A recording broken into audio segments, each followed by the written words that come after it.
Guys welcome back. तो भाई अभी हम देखेंगे हेमंता बिस्वा शर्मा की तगड़ी लताड़। अब किसको लताड़ मार रहे हैं, कैसे मारेंगे, ये तो वीडियो में देखेंगे। पर इनकी ये जो बोलते हैं ना, बड़ा मज़ेदार होता है। वैसे कितनी हमने इनकी वीडियोस देखी हैं, इतना मज़ा आया है जिसमें उन्होंने साफ बोल दिया था कि भैया मदरसा को तो मैं ख़त्म कर रहा हूँ और उसकी जगह बनेंगे हॉस्पिटल्स और स्कूल्स। अब वो आएंगे तो बताएंगे भी, डेटा देंगे कि इतने महीने खत्म कर दिए। हाँ अभी देखते पर इसमें किसको लताड़ें लगेंगी, किसका नंबर आया है। तो चलो वीडियो शुरू करते हैं। वीडियो शुरू करने से पहले अगर आप चैनल पर नए हो और आपने अभी तक सब्सक्राइब नहीं किया तो जल्दी से पहले सब्सक्राइब के बटन और बेल आइकन को क्लिक कर लो ताकि आपको हमारे सारे न्यू वीडियोस के नोटिफिकेशन मिल जाएं जैसे हम अपलोड करें। अगर आपको वीडियो पसंद आता है प्लीज लाइक एंड शेयर। चलिए शुरू करते हैं।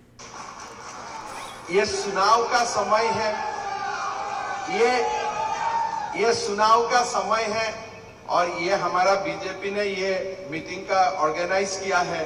तो थोड़ा बहुत मैं बात चुनाव के लिए मैं बोलना चाहता हूं।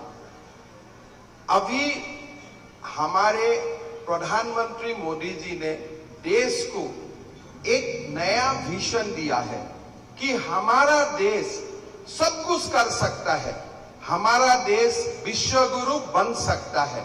और आज हमारे प्रधानमंत्री जी ने हमको क्या बोलता है कि देखो अभी तो हम स्वाधीनता का 75 वर्ष का पालन किया, लेकिन अगले 25 साल हमको काम करना है। भारत को ये 25 साल में अमृत काल तक हमें ले जाना है और 2047 में जब भारत का 100 साल होगा तब भारत को अमेरिका और चीन से भी बड़ा बनाना है, एक भारत को विश्व गुरु बनाना है। अभी आप देखिए, जब हमारा देश का 50 साल हुआ था तब भी तो देश का कोई प्रधानमंत्री था, लेकिन उन्होंने तो हमको नहीं बोला कि आगे का 25 साल काम करो, 75 साल होने तक देश को विश्व गुरु बनाओ।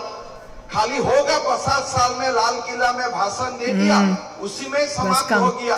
लेकिन मोदी जी ने 75 साल गिरा, आगे का सबको बोला तिरंगा उठाओ घर घर में, लेकिन तिरंगा इसलिए उठाना है कि राष्ट्र निर्माण का पन लेना है और राष्ट्र को विश्व गुरु बनाना है। आज आप देखिए हमारा यहाँ कांग्रेस का लोग आया है, राहुल गांधी जी आते हैं, बोले हम गारंटी देता हूँ। क्या गारंटी देता, वो करेगा वो करेगा। मेरा मन में आता है भाई जो आदमी का अपने ऊपर गारंटी नहीं है तो लोगों को कैसे गारंटी दे सकता है। पहला गारंटी, आपने उत्तर प्रदेश का अमेठी में एमपी था, एक रात आप अमेठी में चुनाव हार गया, रातों रात आप केरला तक ट्रांसफर हो गया। लेकिन हमें भी इलेक्शन पहला बार मैं भी हारा था, लेकिन मैं जमीन नहीं छोड़ा जब तक मैं दूसरा बार जीत के नहीं दिखाऊं। तो आपका आज आप एमपी है कि नहीं वो भी खुद कोई नहीं जानते हैं, आप कांग्रेस का अध्यक्ष है कि नहीं वो भी कोई नहीं जानता है। अब आप कर्नाटक में आते बोलते हैं मैं गारंटी लेता हूं। मेरा तो एडवाइस है सोनिया जी को, पहले आप आपका बेटा का गारंटी ले लीजिए, फिर आप देश का गारंटी लीजिए। आज देखिए हर जगह में गारंटी बोला, हिमाचल प्रदेश में बोला कि हर महिला को हम 1500 रुपया देगा। आप तो दे नहीं सका, लेकिन असम में हम 27 लाख महिला को हर महीना 1250 रुपया देता हूँ। लेकिन आपने वादा किया हिमाचल प्रदेश में, आप तो नहीं दे सका। वहां में भी जाके बोलता था कि मैं गारंटी लिया हूँ। फिर आपने हिमाचल प्रदेश में जाके बोला था मैं फ्री इलेक्ट्रिसिटी दूंगा, मैं गारंटी लिया हूँ। हिमाचल में इलेक्ट्रिसिटी का दाम बढ़ गया, कमा नहीं, फ्री होने का तो अलग बात है। तो राहुल जी को मैं यही एडवाइस करूंगा, जो भी कर्नाटक का लोग है, ज्ञानी लोग है, विद्वान लोग है, आप लोग राहुल जी को बोलिए भैया आप जाके अपना गारंटी ले लो, हमारा गारंटी लेने के लिए हम खुद काम करेगा, हम खुद मेहनत अपने आपका गारंटी लेने का सक्षम है। मैं कर्नाटक में 2 महीना से आता हूँ। मैं बेलगाम तक गया, बेल्लेरी तक गया, आके मैं बहुत प्रभावित हुआ कि कर्नाटक आईटी में तो लीडर है ही, बायोटेक्नोलॉजी में लीडर है, अर्बन इंफ्रास्ट्रक्चर में लीडर है, बहुत कुछ काम है। लेकिन हम जब आया, पहले एयरपोर्ट से उतारा, मैंने कंपागवाड़ा जी का बहुत बड़ा प्रतिमा देखा। तो मैंने किसी को पूछा क्या हिस्ट्री है, मुझको बताया गया कि कैसे उन्होंने नया बेंगलोर का निर्माण किया था, पूरा कहानी। फिर मैं तुमकुर में गया, मत का बारे में समझा, हमको बताया गया कि कितना बसवेश्वर जी का कितना बड़ा मानवता के लिए कितना बड़ा कंट्रीब्यूशन था। आज फिर मैं बेलगाम गया, उसमें मुझको बताया गया कि रानी सिन्नामा कैसे झांसी रानी लक्ष्मीबाई जैसा एक बहुत बड़ा देश के लिए अपने आप को सैक्रिफाइस किया था। लेकिन आप देखिए, आज मैं जो असम में बचपन में पढ़ता था, मैंने कर्नाटक का ये हीरोज का नाम नहीं सुना था, मैं खाली टीपू सुल्तान का नाम सुना था। कारण क्या है, भारत का जो लेफ्ट हिस्टोरियन है, ये लेफ्ट हिस्टोरियन लोगों ने हमेशा मुगल का बारे में लिखा, कोई भारतीय देश प्रेमिक का बारे में उन्होंने कभी लिखने का कोशिश नहीं किया। आज ने बोला है कि हमारा जब सरकार आएगा, हम मुसलमान का रिजर्वेशन दोबारा दे देगा। मैडम, आपका घर का जब कुछ काम होगा आप तो सब कीजिए, हमें कुछ बोलना नहीं है, लेकिन दो प्रश्न का उत्तर दीजिए। जब अंबेडकर जी ने कॉन्स्टिट्यूशन बनाया था, बाबा साहेब ने हमें संविधान दिया था, क्या वो संविधान में लिखा था धर्म का ऊपर रिजर्वेशन हो सकता है?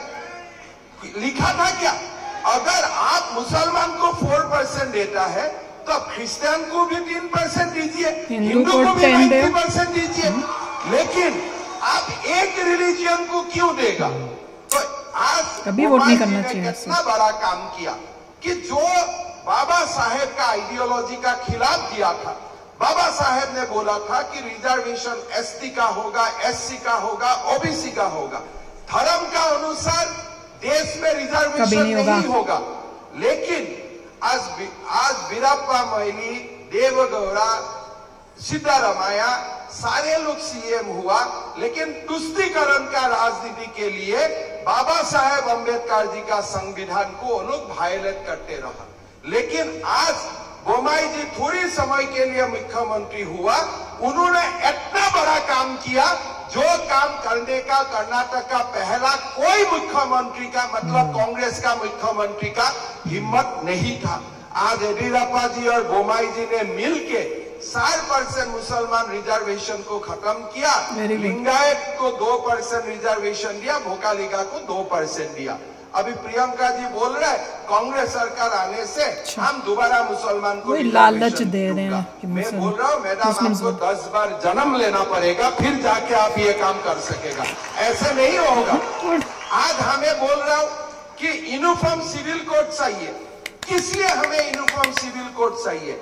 अगर हमारा एक हिंदू महिला शादी जब होता है, बिना डाइवोर्स उनका हस्बैंड दूसरा शादी नहीं कर सकता है। आप बोलते हैं मैं मुसलमान के लिए हो, तब मुसलमान महिला वो भी वही राइट मिलना चाहिए। उनका हस्बैंड महिला को बिना डाइवोर्स देते हुए कैसे मुसलमान लोग सार शादी कर सकता है? ये तो रूल का खिलाफ है, ये तो ह्यूमन रूल का खिलाफ है। आज एक मुसलमान बच्ची 16-17 साल में एक हस्बैंड का घर में शादी होता है, 26 साल में एक दूसरा उनका घर में और एक आ जाते हैं, फिर 3 बार आता है, 4 बार आते हैं। तो ये क्या मुसलमान महिला का खिलाफ नहीं है? नाइंसाफी। तो आज जो हमने यूनिफॉर्म सिविल कोड का मुद्दा उठाया, हमको बोल रहे हैं कि आपने ये कम्युनल बात किया। अच्छा, हमारा हिंदू महिला तो ठीक है, ये इनके लिए नहीं, हमने तो मुसलमान महिला के लिए बोला है कि यूनिफॉर्म सिविल कोड हमें चाहिए। कारण अगर भारत को आगे बढ़ना है बहुत तो मुसलमान महिला खाली बच्चा जन्म देने वाला मशीन बन के नहीं रहेगा, उनको भी डॉक्टर और इंजीनियर बनने का अधिकार होना चाहिए। Very good. तो ये बात जब हम बोलता हूँ, हम कम्युनियल होता हूँ कि हम सेकुलर होता हूँ? हम तो सबसे बड़ा सेकुलर होता हूँ। आज आप बोलिए, एक हमारा हिंदू बेटी जब घर से शादी होता है, अपना पिताजी का संपत्ति में उनका अधिकार होता है। क्या मुसलमान बेटियों को भी वो अधिकार नहीं होना चाहिए कि संपत्ति में, पिताजी का संपत्ति में मेरा अधिकार होना चाहिए?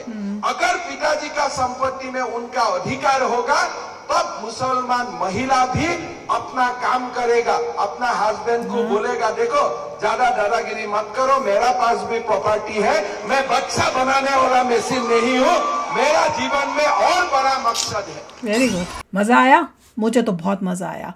बात बिल्कुल स्ट्रेट फॉरवर्ड करते हैं, कोई इधर नहीं कोई उधर नहीं, जो बताना है वो बताया। कांग्रेस का ऐसा उन्होंने बताया है कि इतना मज़ा आया। और सबसे अच्छी बात मुझे इसमें ये लगी कि इन्होंने बताया कि देखो मोदी जी ने आगे के टाइम के लिए, फ्यूचर की हमने क्या करना है ताकि हम इतने ईयर्स के बाद हम यूएस से चाइना को बीट कर दें, हम उससे भी बेटर बन जाएं। और वो बोल रहे हैं कि भैया 50 साल भी तो हुए थे इंडिपेंडेंस के टाइम, तब का प्राइम मिनिस्टर ने ऐसा कोई विजन क्यों नहीं रखा था कि हम अगले 20 साल के अंदर या कुछ साल के अंदर हम इंडिया, यूएसए और चाइना के से आगे बढ़ेंगे? अगर रखा होता तो अभी हम बने हुए होते। तो वही डिफरेंस है ना बिटवीन लीडर्स एंड जो एक्चुअल काम करना चाहते हैं। तो वो बड़ा मजेदार था। और ये जो एंड में बताया uniform civil code, oh my God, मैं तो कब से वेट कर रही हूं। उन्होंने यूनिफॉर्म सिविल कोड का एग्जांपल दिया था, उसमें और भी बहुत चीजें इट इज वेरी इंपॉर्टेंट कि वो बहुत जल्दी आए। एग्जांपल दिया आपको कि अगर एक रिलीजन में ऐसा होता है तो दूसरे में भी होना चाहिए। बेसिकली वो कह रहे हैं जो भी सिटीजन ऑफ इंडिया है उसके ऊपर वही अप्लाई होगा, फर्क नहीं पड़ता आपका रिलीजन क्या है। अगर आप सिटीजन हो तो ये लॉ है, इररिस्पेक्टिव कि आपका रिलीजन क्या है। और जो भी उसके अगेंस्ट, यूनिफॉर्म सिविल कोड के अगेंस्ट बोल रहा है ना, वो इंसान है जो किसी और का शोषण करना चाहता है, क्योंकि वो उसको ये डर है कि मैं ऊपर हूं और मैं बाकियों को शोषण करता हूं। अगर ये आ गया तो भैया इक्वल राइट्स मिल जाएंगी। जो मैं ऊपर था, मेरा वो जो मेरे पास पावर थी, जो मैं कंट्रोल कर रहा था दूसरे इंसान को, वो तो मुझसे हो नहीं पाएगा। और साथ में वो ये कह रहे थे कि कॉन्स्टिट्यूशन को फॉलो करो, हाँ, उसमें कोई रिजर्वेशन नहीं है, रिलीजन बेस्ड। रिलीजन बेस्ड, और कितने धड़ाके से आप रिलीजन बेस्ड इस तरह से रिजर्वेशन नहीं, शर्म ही नहीं आई कांग्रेस को बोलते हुए कि हम आ गए तो हम मुस्लिम्स को वापस रिजर्वेशन दे देंगे। तो हार रहे हैं, क्या गलत, हार रहे इसलिए क्योंकि वो बेड़ागर्क करना चाहते हैं। ये टोटल जो है उनका काम अच्छा नहीं है, इसलिए हार रहे हैं। तभी तो कंट्री इतने सालों तक जो है वो नहीं बन पाई जो बननी चाहिए थी। और अगर ये इस तरह की बातें करते हैं तो इनसे पता चलता है कि इनकी मेंटालिटी और इनका सोच क्या है। उन्हें कोई कंट्री से लेना देना नहीं है, उनको सिर्फ है कि हम पावर में आए और खाएं पिए मौज करें। ना बाबा ना, कभी नहीं भैया, भूल कर भी ना देना वोट, मैं तो सच बता रही हूँ।